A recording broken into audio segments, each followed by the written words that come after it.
Welcome to the Creative College Journey podcast, the place to help raise awareness on the many pathways to a creative life and education and how college might be a part of it. Because it's not where you go to school, but how you go to school that counts. Hosted by professional creative and college expert Scott Barnhart, who is chatting with a variety of guests who have some amazing lived experiences from different universities, majors, and creative industry interests. And we hope by hearing their stories, it might help give you some inspiration to find your own creative college journey.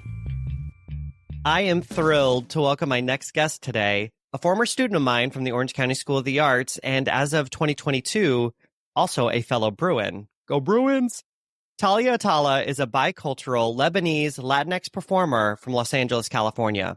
She is a true triple threat, actress, singer, dancer, who has worked professionally all throughout Southern California and graduated from OSHA in 2018 before attending and graduating from the UCLA School of Theatre, Film, and Television with a BA in theater and an emphasis in musical theater. Thalia was most recently seen in the Broadway national tour of Anastasia, dancing and singing in the ensemble, as well as understudying the leading lady, Anya. Y'all, her rendition of Journey to the Past is magic.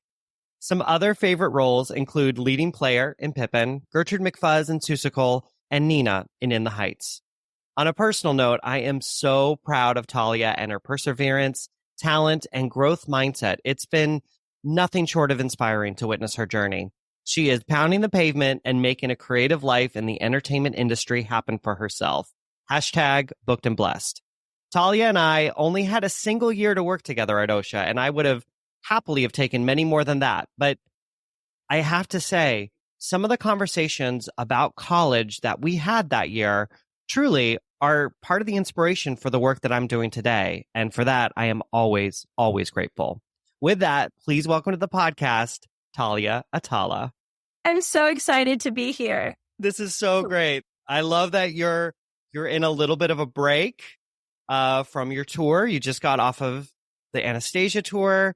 You're having like a little summer fun before your next gig, which we won't talk about, but I can't wait for you to share when you can, which is so exciting. So I ask everyone this. How are you doing? Like actually, like today, right now, how are you? How am I? I'm doing well. I just about a month ago came off of Anastasia. It was a 10-month contract.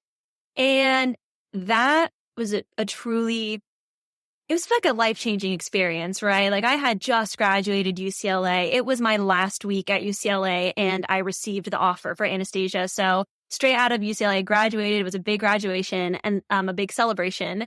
And then I had about a month or two and then I headed on tour and it was nonstop, right? It was just go, go, go on tour. So the second that I came off of that, I was honestly a bit confused. Like I just spent the past 2 months, like just going and just having my whole world be this one show. Everything revolved around this one show. So when I came off of Anastasia, I was just kind of confused. I didn't know exactly how to feel. So I was kind of in that state of mind for a little bit. And then I was lucky enough to now book something else, which now I'm preparing for. So I'm kind of in this like great state right now where I've kind of like closed one chapter and I'm very content with that. And I'm just now gearing up and prepping for this next contract, which I'm excited about. So I'm just kind of I'm like coasting right now. I'm enjoying the California sun. I'm enjoying some family time, some friend time. And I'm just like gearing back up to get back out there. So it's kind of how I'm doing. I'm doing good. I love those. It's actually part of the freelance creative life is you often get these like breaks in between really intense pieces of work, which can be, it's often quite necessary just to recalibrate and come back to the world. That's so exciting. I'm so excited for you and like all that's coming down the pike for you. I do want to know, how do you identify creatively? What do you call yourself? Actor, singer, dancer, anything else? Like how do you identify? Yeah. So I like to describe myself as a professional actress, as in I I mainly do musical theater. I'm a musical theater performer. I love singing, dancing, acting. Being on stage is where I'm most comfortable, most me. But I don't close myself off to other acting gigs like the screen and voiceover. I also like to choreograph, so I also throw that in there. I love choreographing. So singer, dancer, actress, choreographer is how I see myself. How right now, that's where I'm at. Genius. Oh, so great. So great. So we share a fun fact, and I'm never shy about it, that we're both UCLA Bruins. No, I got my master's there in 2017. You got your BA in 2022. And it's so funny. I so vividly remember senior year, Thalia, talking with you because you had a bunch of offers and one of them was UCLA and you were really excited about it. But there was this idea of like, oh, if I go to a school on the West Coast, the pursuit towards a professional life in theater might be too far away. It might get away from me, which we can laugh about now that you're like booking nonstop. So let's go back to high school, Thalia. And I'm just sort of curious, like how you got to that spot. Tell us a little bit about your decision-making, about how you approached college, where you applied, your goals, like what kinds of programs you were looking for, and sort of what led you to deciding to attend UCLA? So before really looking into colleges and just thinking about where I wanted to spend like my next 4 years, I did not want to stay in California. I've spent my whole life in Sandy Miss, California. I'm a California girl, went to Orange County School of the Arts, and I was just so eager to move somewhere else, specifically New York City. Like still to this day, Broadway is just the goal. It's always had a very big goal for me. Big dream. And so I thought at the time, like I have to be in New York City to achieve that dream. And I don't know if California has much more to offer me like at this point in my life. That's how I was feeling. So I did a lot of research and I mainly applied to East Coast schools, but my mom actually kind of forced me to apply to a few California schools. She's like, Thalia, you need to have options. And I think that you should just try to apply to some California schools. You know, you can apply to like 4 UCs, like I think like, I don't know I can't remember exactly how it was, but it was like kind of like a one application to apply to like 4 different UCs. Both Correct. of my 2 UCs were UC families. So at the time I was super closed off to it, but I listened to my mom and I was open to at least applying to some California schools. Well, and I will say, I love that. I always say parents get a vote. If they're paying, if they're a part of the conversation, they get a vote. Maybe not a veto, but they definitely get a vote. So that makes sense that there was a little bit of negotiation about getting some UCs on your application list. Totally. Yeah. With my parents, like it was definitely like a partnership with me applying to college, because as much as like I could do my own research and I can look into these schools, like they also want what's best for me. So I really would have a lot of great conversations with them about what made most sense for me. So yeah, my mom was like, you should just apply to some California schools. And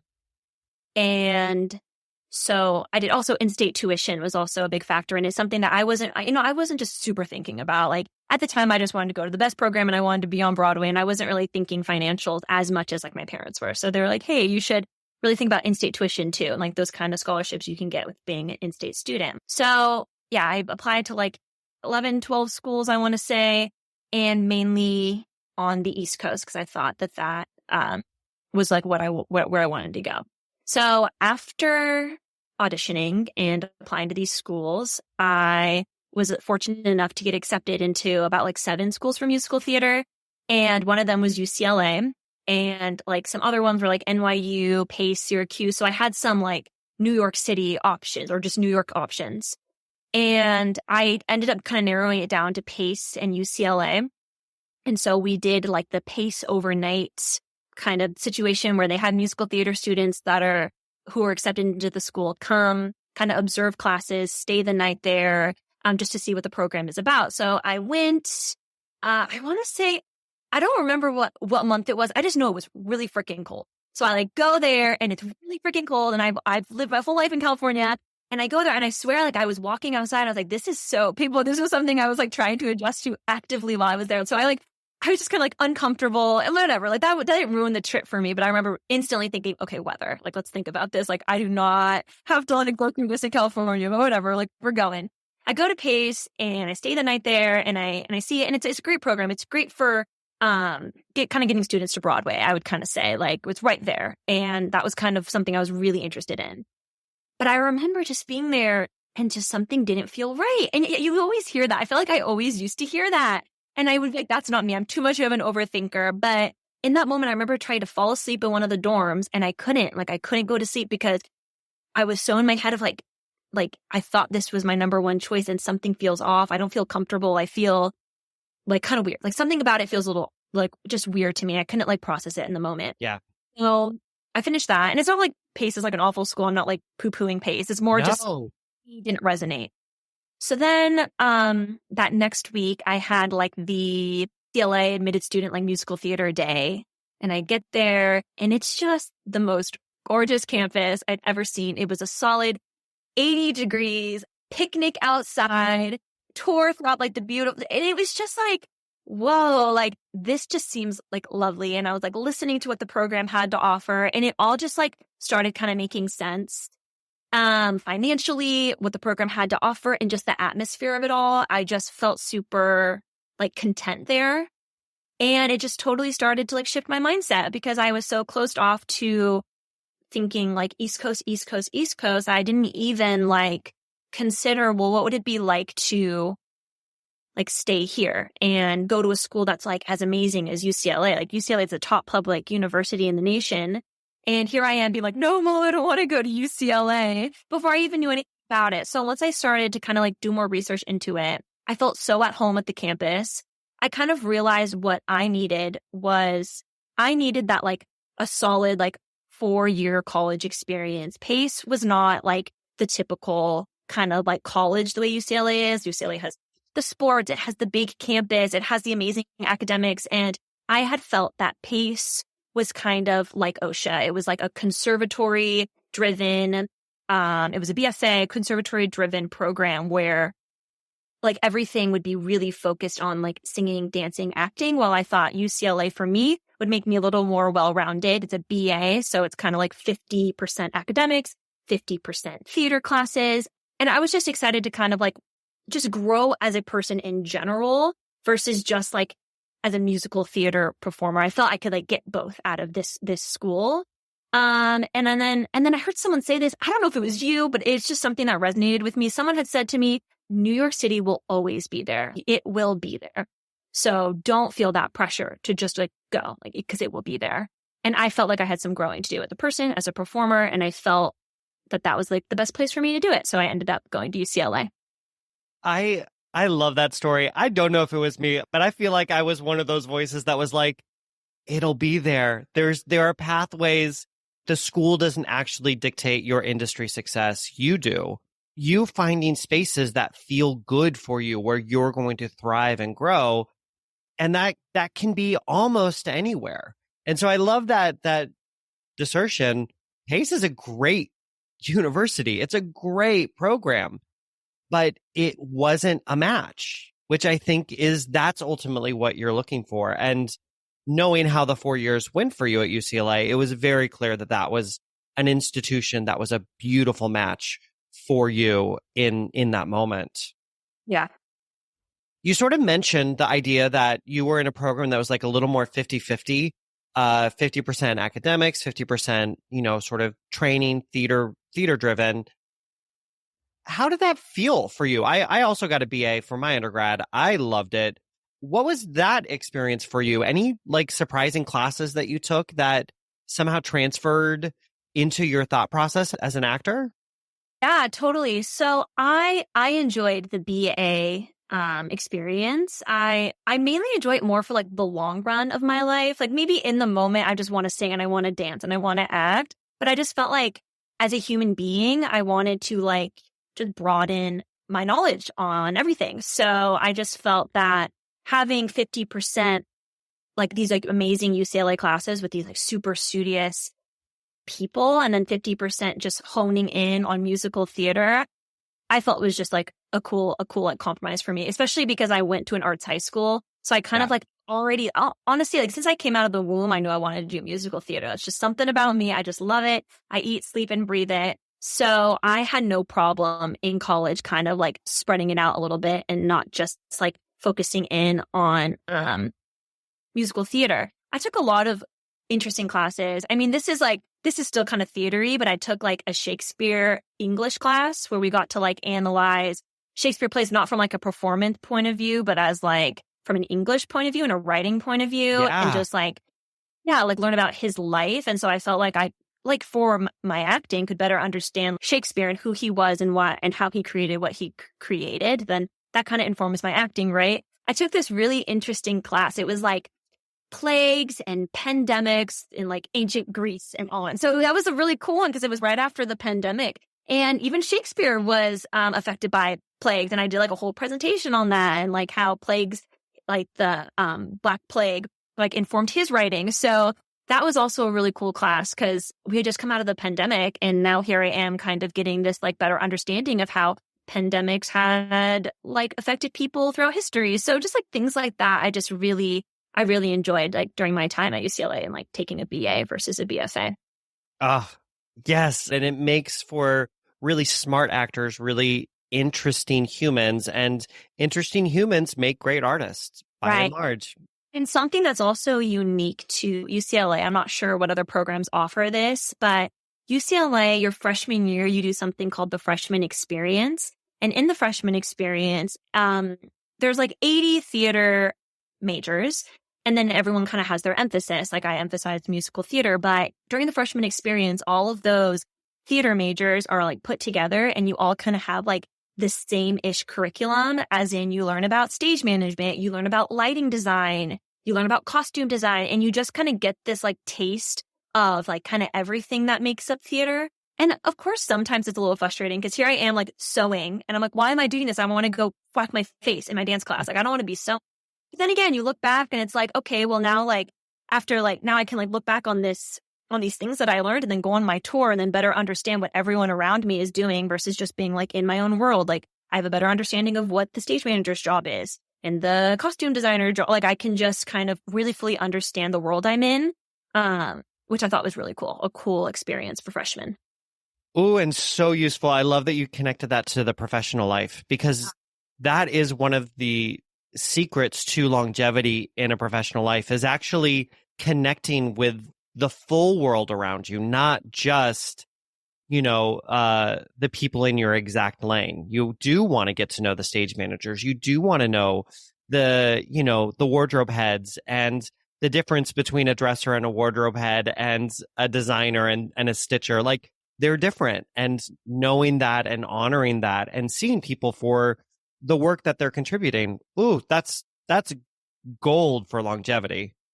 Yeah, totally. Totally. Even like the small things like, oh, we have to swap out this gel, like a lighting gel. I wouldn't have known what that was if I didn't take a lighting class at UCLA. Just like those small things that were really useful. I love it. I want to talk about your audition prep for college. Again, you did really well. You had a lot of yeses. You had a lot of options. What do you think you did in terms of your prep? Was it material, mindset? What do you feel that you did that really helped people turn their eye towards you or draw them towards you? Yeah, that's an interesting question, because it's like, what did I do? Like, I have to kind of go back to that like senior year at Thalia.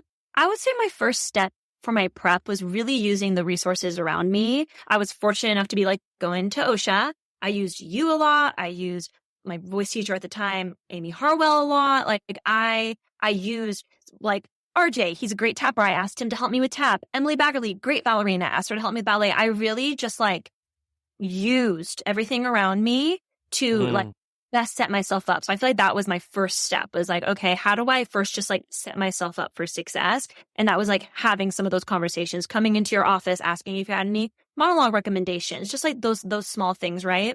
And then once I kind of like started prepping, I had to kind of like reflect inward and be like, well, what makes me me? How can I put my best foot forward and show these colleges that I am the person that they want to have in their program, and that like I'm serious about this and this is what I have to offer. How can I show them what I have to offer? And something for me that I feel has always kind of set me apart, or something that I love to like hone in on, is this whole triple threat thing, the whole singer, dancer, actress. I've always felt very kind of equally confident in all three. And that makes me Like, I feel like I'm a diverse performer. I feel like that's something that I really wanted to show these colleges. Like, I am diverse. So coming into the college auditions, I wanted to show like one side of me. Like, here is the soprano girl that can be the ingenue. And then here is the character kind of belty girl. And then, here's me tapping. And now here's me dancing on point. And now here's me doing musical theater, jazz, and hip hop. Like, I just wanted to show that I am diverse. So that was something I think really helped me get accepted into the colleges I did, was I figured out what made me me. I figured out what I was the most confident in, and I made sure to really show it in my material and show that like I am confident in like my diversity. Like, this is me. I'm diverse. You can stick me in all these places and you want me in your program. That was kind of my mindset. And I would say, like, when it actually came to being in the room, just mustering up, I think that confidence is everything. Yeah. I feel people can really always tell if you aren't confident, or if you're like, this sounds a little harsh, but like reeking with like being desperate. I think they can feel that energy. And I think like as long as you take a breath and you're calm and you know who you are and you walk into that room showing who you are, and it's this mutual exchange of like, here I am, this is me just sharing my talents, I think will help you like get really far with the college audition process. It was a very positive process for me, and not everyone can say that, but for me, that's how I kind of went about it, and it was really fun. We'll be right back. Hey, are you the proud parent of a high school junior or sophomore who is also an aspiring artist or creative? Do you worry that maybe your child's artistic passion might hinder their chances at getting into a dream college? Look no further than the Creative College Journey. This is a service designed to help guide your child through the college application process. We understand the unique challenges that come with being an artistic applicant, and we are dedicated to ensuring that your child's application stands out from the rest. From portfolio review to essay editing and understanding the ins and outs of pre-screens, we offer a range of personalized services to suit your child's needs. Now, don't let the college application process overwhelm you and your child. Feel free to sign up for the Creative College Journey today and take the first steps towards a successful artistic future. Visit our website, www.creativecollegejourney.com, to learn more and start your journey today.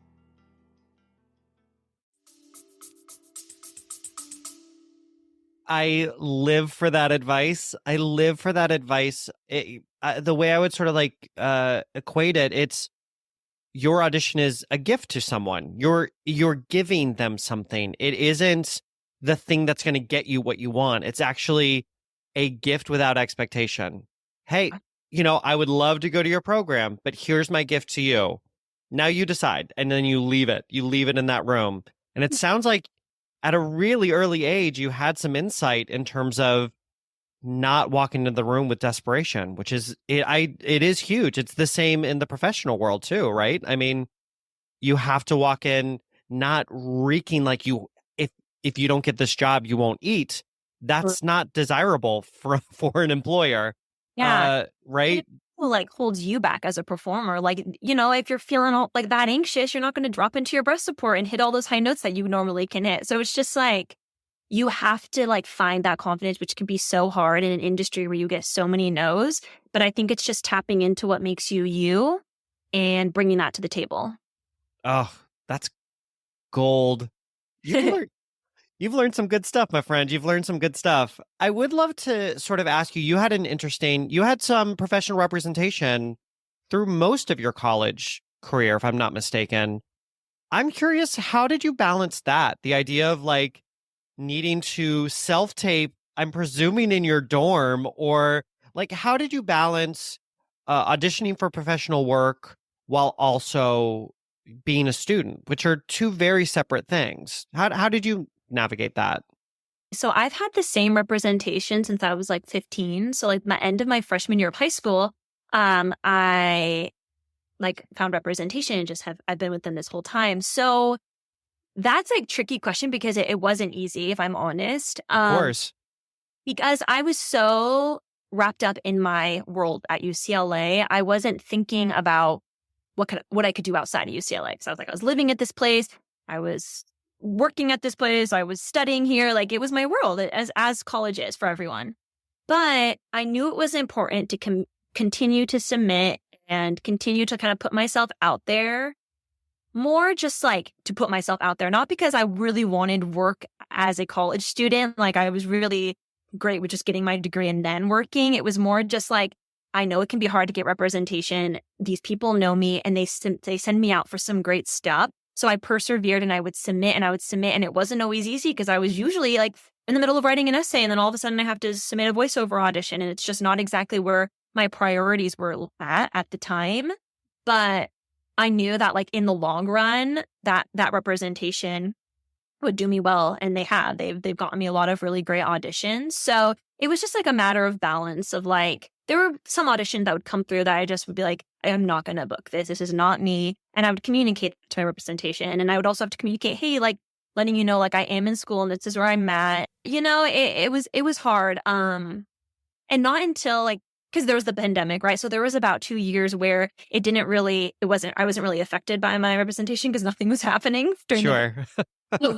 My senior year at UCLA was when I was really communicating with my agents, like I'm ready to really guns ablaze, submit, fly out to the city if I have to. I remember I like had to miss my like senior photo shoot for our like senior showcase because I was called back for something, like, and I was okay with that. I feel like mostly my senior year was when I was like at a place where I was like, now I need to really start thinking about life after this school. And before that, it was a little more like, okay, just put yourself out there, Thalia.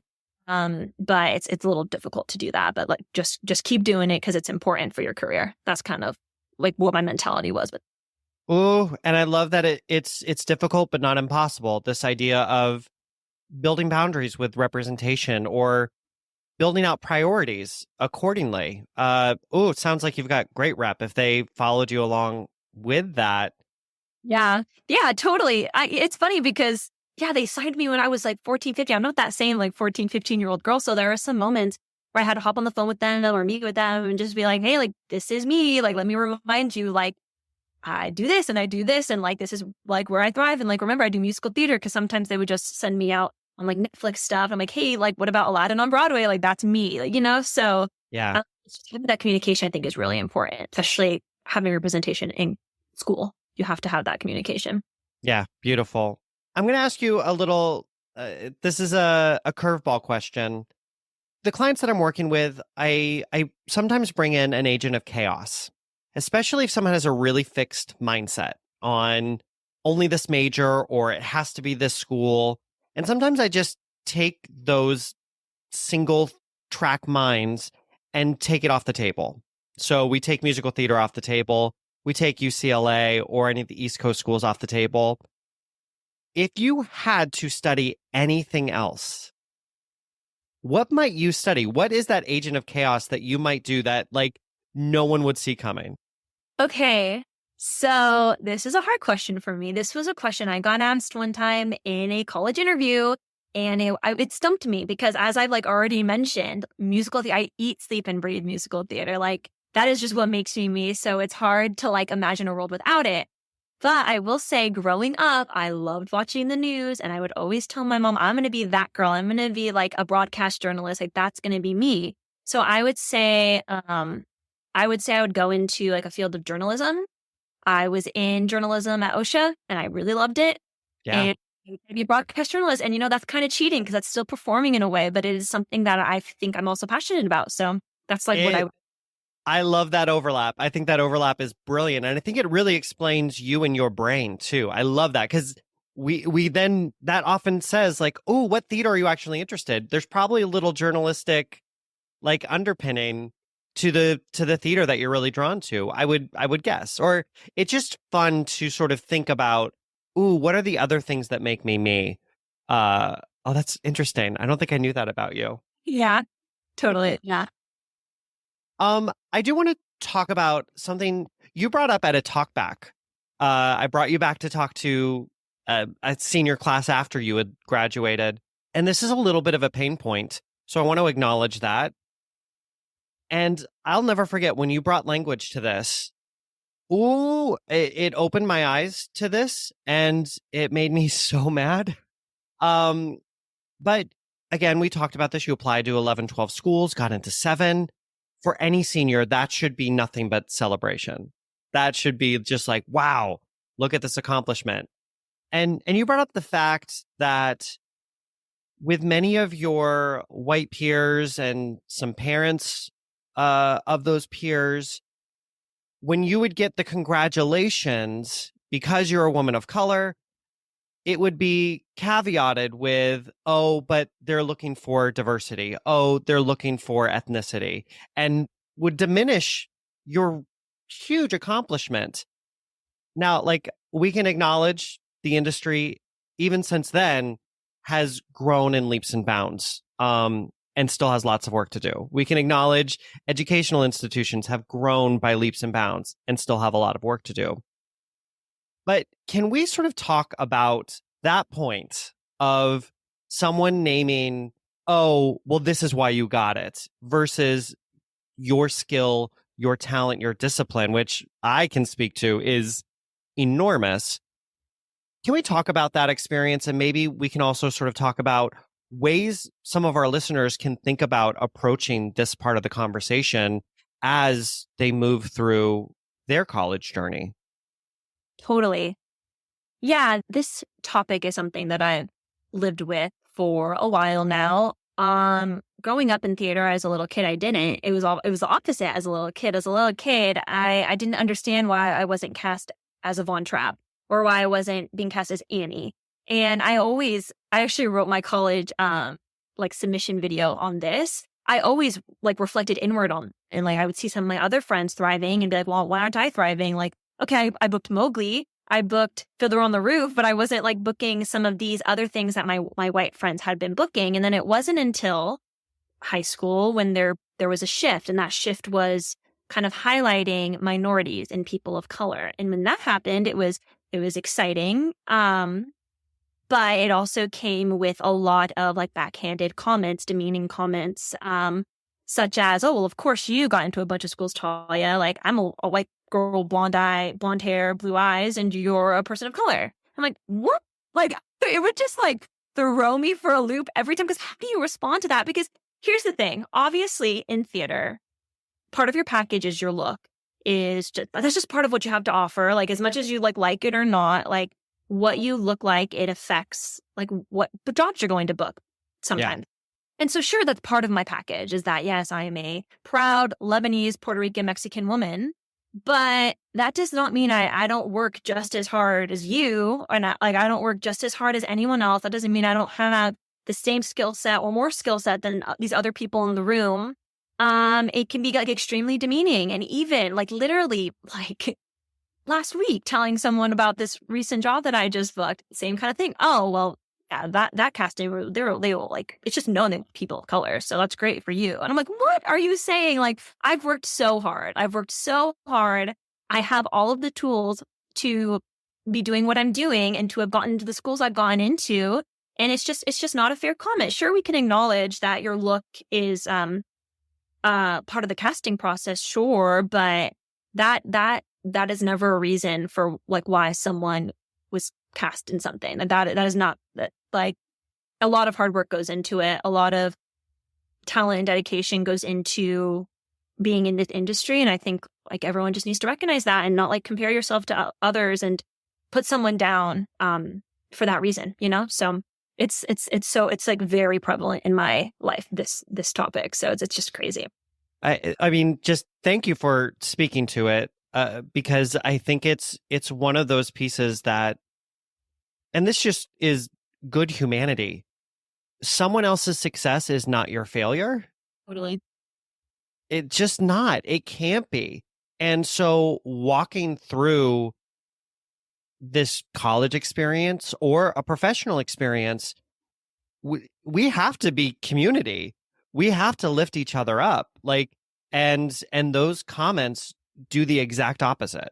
And it's really damaging. And it's one of those things that, again, I appreciate that you can come here and speak with the experience of this so that people can really start to understand if that starts to ticker across your brain as you're talking to an artist of color, either in the college sector or in the professional world, really take stock of what it is are you actually saying? What are you actually saying when you say that comment? Yeah. Versus say, congratulations on the job. Totally. Like it's one of those internal biases that really need to get checked and need to get checked in significant ways.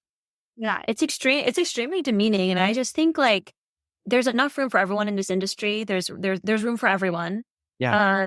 So you should never like see someone else's success and and like let that affect you and let that like cause you to say anything negative to that person. It should just be like, that's their success. And now I'm going to work on my journey. Yeah. Everyone has different journeys. You don't have to comment on someone's looks. It's just.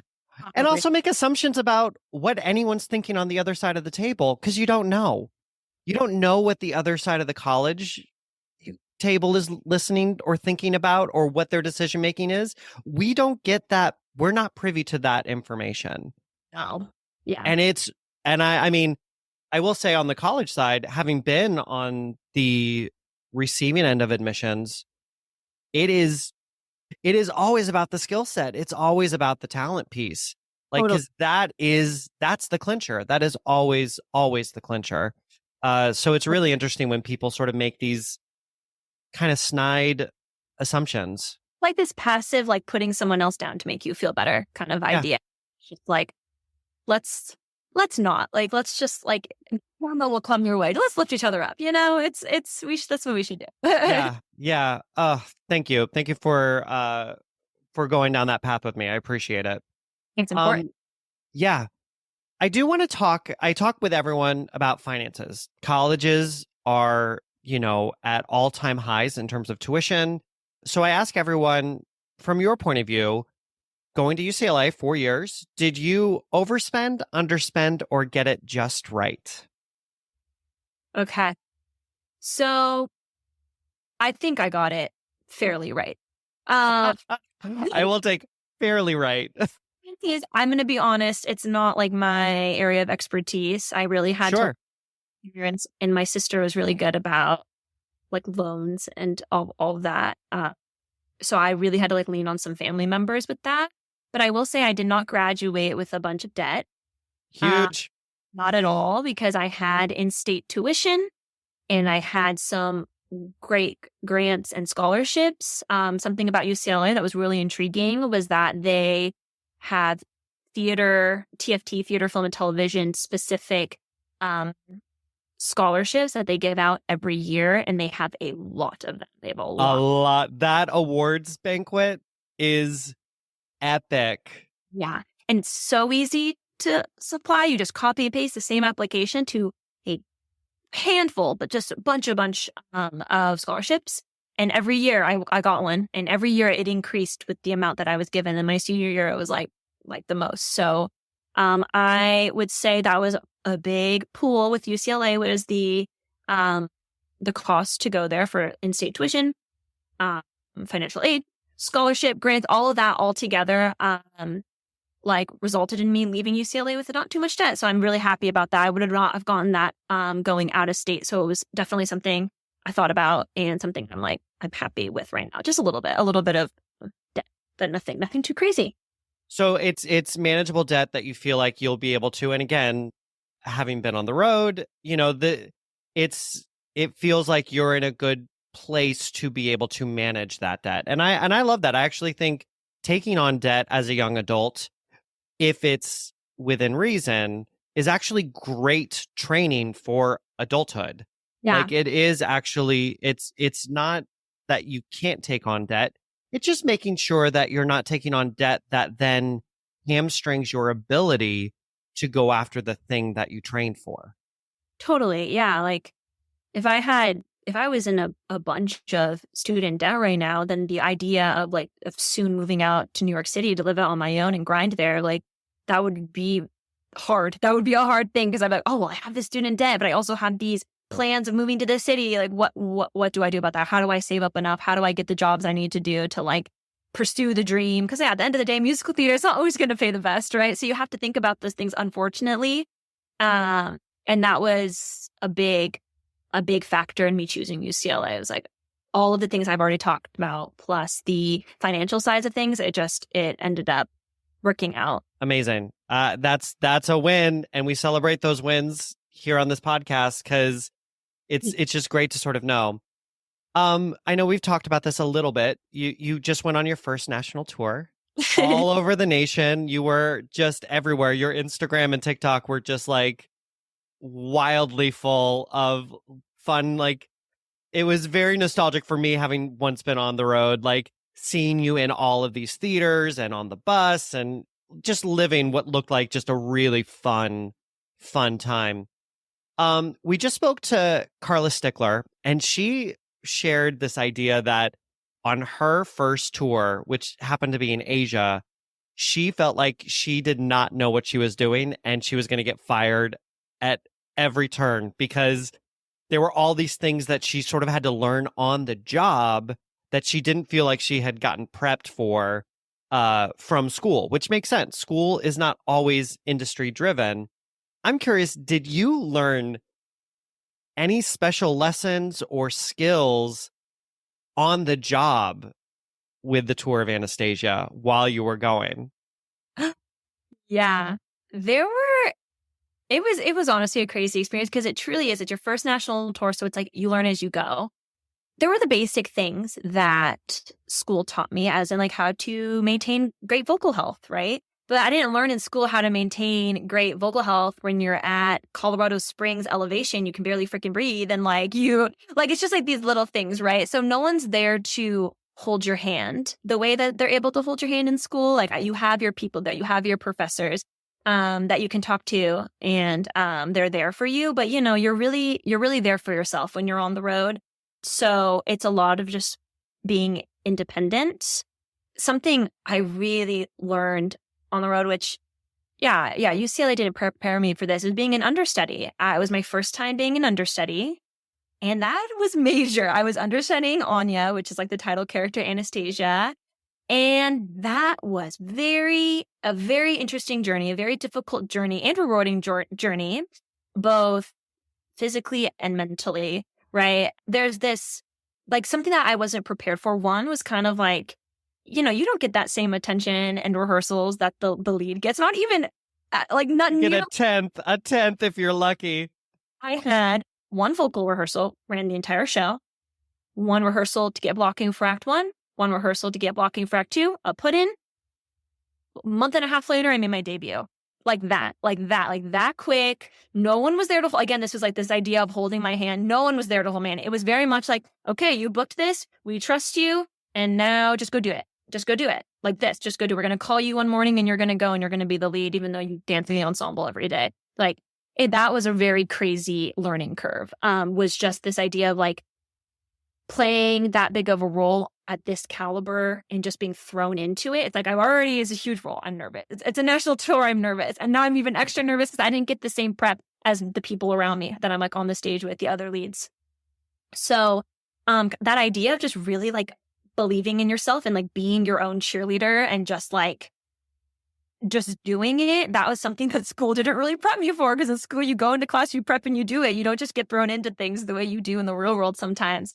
So that was something I really had to find that within myself, which honestly, like that experience it was honestly a great learning experience, because now I feel like I could do anything. That sounds so kind of conceited, but like, okay, if I can like with 1 hour notice go and sing Journey to the Past and in my dreams in front of a packed house, like I can go into this audition and sing the same same song that I've had in my book for years. Like I feel way more grounded as a performer from that experience. So yeah, and it's also that like imposter syndrome thing. I honestly could speak so much on like everything about this. Like you really opened up a can of worms, because there's also this like, well, I'm the understudy, so is that gonna be like underwhelming for the audience to have the understudy step out and do all this? Like, am I gonna disappoint anyone? Am I disappointing my peer, like my coworkers here? Like that's me going on today instead of like the person who is in the playbill as on, So it's also like squashing that idea. That's something I didn't do in college. Squashing that idea of like,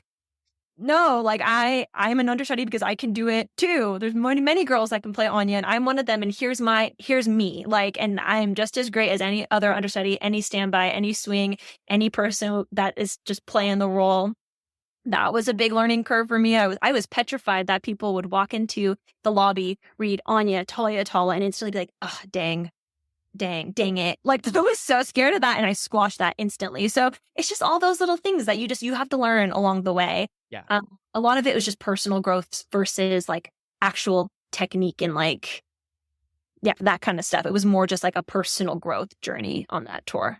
Yeah, it's literally where the rubber meets the road. It's like you've trained for all of these years. Now you got to put it into practice, and there's bumps along the way.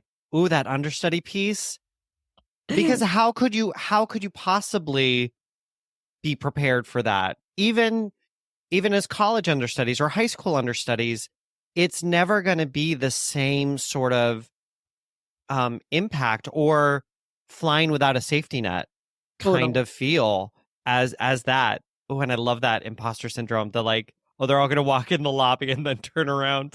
Like I had these nightmares. I'd be like tossing and turning in bed, like the whole audience is going to be disappointed. They're going to pay all this money to see Anastasia, and it's going to be me. And they're going to be like, dang it, it's Thalia. Like, I had all of these negative thoughts that were really quickly squashed. And like, granted, some of that has to do with like how supportive my cast was. Like, if you have a good support system, it really helps. So, sure. Yeah, that was like a big learning curve for me on tour. Yeah, and building out the evidence, like, because I'm sure your experience from your first time performing versus the 10th time you went on was very different. And because you have a different evidence file by the time you get to that 10th performance, where you're like, oh, well, I know where I'm secure. It's always scary. It's always like being shot out of a cannon. But there's a sense of like, but I know my Anya, or I know my version of this role and what I offer it. Yeah, that's exactly it. It's like, I know I have it. I wouldn't be here if I didn't. And I just have to be confident and be confident in myself. And yep. And you're doing it. You're doing it. Yeah. I made it to the other end. I did it. Yeah. Yes, you did. Oh, and again, I can't wait for people to hear about your next journey, because I think you're going to learn even more on that path, which is going to be great. I'm not teeing it up. I swear I'm not going to say a word. I do want to ask, because I truly believe that theater training and creativity training is utterly transferable. I think you can take these skills of communication, of empathy, of discipline and rigor. You can take that to med school. You could take that to journalism. You could take that just about anywhere because they're really valuable skills. I'm curious for you, where do you see these transferable skills leading you in the future? In the next 5, 10, 15, 20 years, do you have any sort of thoughts about your unique industry pathways based on the skill set that you've already honed? Yeah, I'd say something that I really see for myself in the future, obviously, is pursuing musical theater, as in like singing, dancing, acting on the stage, more tours. The eventual goal is to be in New York City, doing the Broadway, doing the off-Broadway thing. But I also have a passion for teaching choreography, teaching class, doing master classes. And I feel like something I really learned on tour was how to properly communicate with people, how to be a kind, understanding person, understanding that on tour, you live with the same people that you work with the same people that you get dinner with the same people that you go grab drinks with the same people at your birthday brunch, 4th of July. Like, it's all the same people.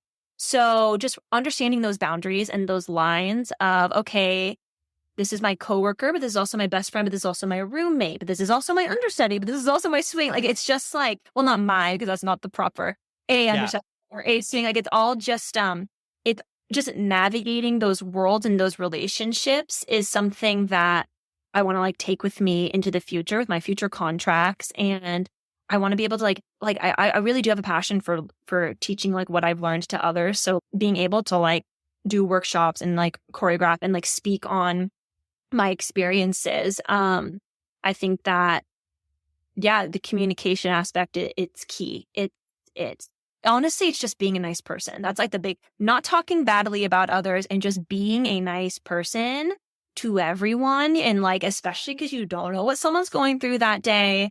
Truly, when you're every day with the same people and you're stepping into the theater and someone's not being very kind to you, or you can tell someone's wall is up or like something, like you have to like understand how to navigate all these different situations. And that those are life lessons that I will take with me into everything that I start doing after this. It's really major. Yeah, because, like in college, you just easily get with your girls and you chat and you're like, oh my God, did you see the moment? Or you do, blah, blah, and you just say like some of the silliest stuff that's maybe not always the nicest stuff. And it always comes back to bite you in the butt. And especially on tour, it will come back 10 times over and bite you in the butt because it's such a small community. It's just, and theater in general is a small community, but when you're in a 20-person cast on the road for 10 months, everyone knows everything. And so you just always have to be cognizant of that, which is something that you should just be like in life in general. It's something I'm learning every day. So yeah. Yeah. Yeah. I mean, and I would even add to that, like, also remember the stage manager is literally writing rehearsal and production reports that go to the entire artistic team. So they also get daily check-ins and buzzes about who you are within their professional world, which can either be a really good thing or bad thing, depending on how you're engaging with that world. Everyone knows everything. The orchestra knows everything about you. Stage manager, head of light, they know everything. There was one time where it was 7 a.m. we had to get on the bus. And I was grumpy because I was late that morning. And so when you're late, you have to put your own luggage onto the bus. I've got really heavy luggage. I go to put my luggage in the bus. I tweak my knee and I'm like cussing under my breath. Like I was so just like irritated because I'm like, I have to go dance now on point. And I just tweaked my knee. Annoying. That night company meeting, Thalia, could you come talk to us? Are you okay? We noticed some unhappy behavior this morning. And I literally just broke down because I'm like, this is just my life. Like I was just upset this morning. It has nothing to do with the workplace, but it does. It always does. So it's just like little things like that I learned. It was just, it's crazy. You just have to, just watch out and just always have the best intentions, It's just, yeah. and you'll Yeah, exactly. Exactly. Oh, this is such a great conversation. Yeah. I ask everyone this, and as we're sort of getting towards the end, I love talking about college. I think it's a really magical place for people to sort of grow up and really find themselves. I think it's a beautiful tool for self, reflection. And I think it's often, especially from those who are in high school who are looking up towards college, I think it's often a little bit misunderstood. So with that, is there anything that you wish you had better understood about the college application process or about going to college before you started? Yeah, totally. I think that something I better understand now that I've graduated, is that there are so many different paths and roads a person can take to achieve the same thing that you're achieving. So just because a school has maybe the top name or has a really great reputation or is known to be the hardest musical like Michigan, like these schools that every theater girl and guy are just thinking like that's the end all be all. It's not the end all be all. There are so many amazing programs that have so many amazing things to offer, and each person is unique. Each person's training is unique. Their talents are unique. So they just need, I just think every person applying for college just needs to find what they need for themselves.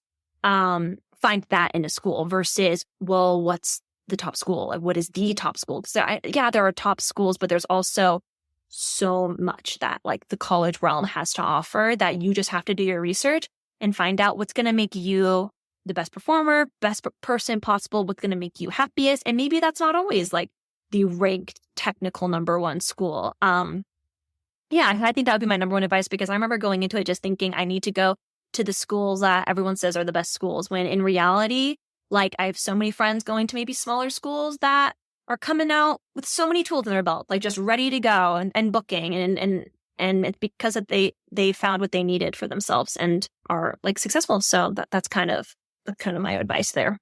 That's brilliant advice and really, really, really insightful, because I think you hit the nail on the head with the idea of understand your goals and then find the schools that match. Oh, so great. So great.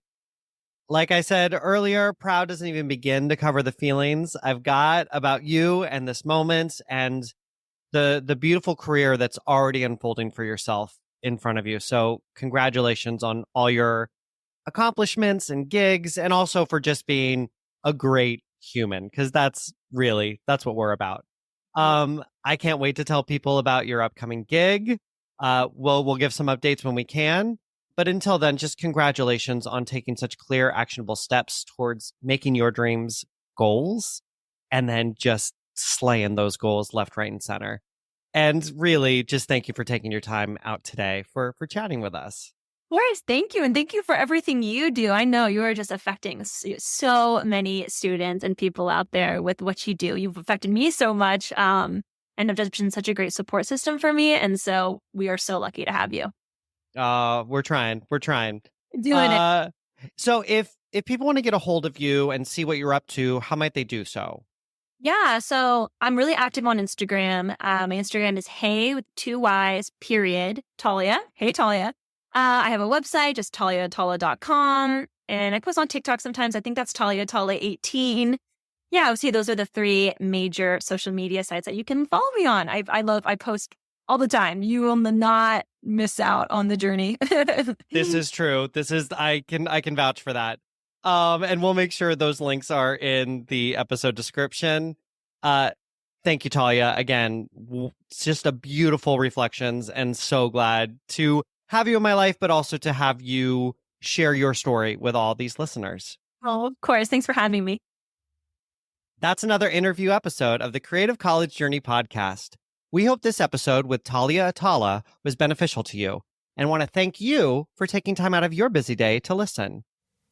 If you are in need of some encouragement, guidance, and inspiration for your college journey and would like to work with Scott, don't hesitate to head out to our website, www.creativecollegejourney.com, to schedule a free, no-obligation 1-hour consultation to find out the many ways the Creative College Journey can help you on your path.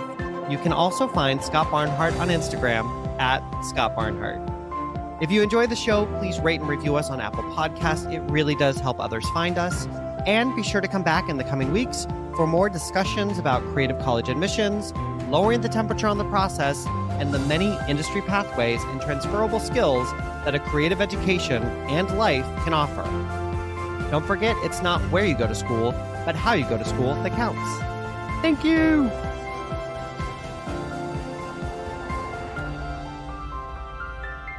We did it! We did it!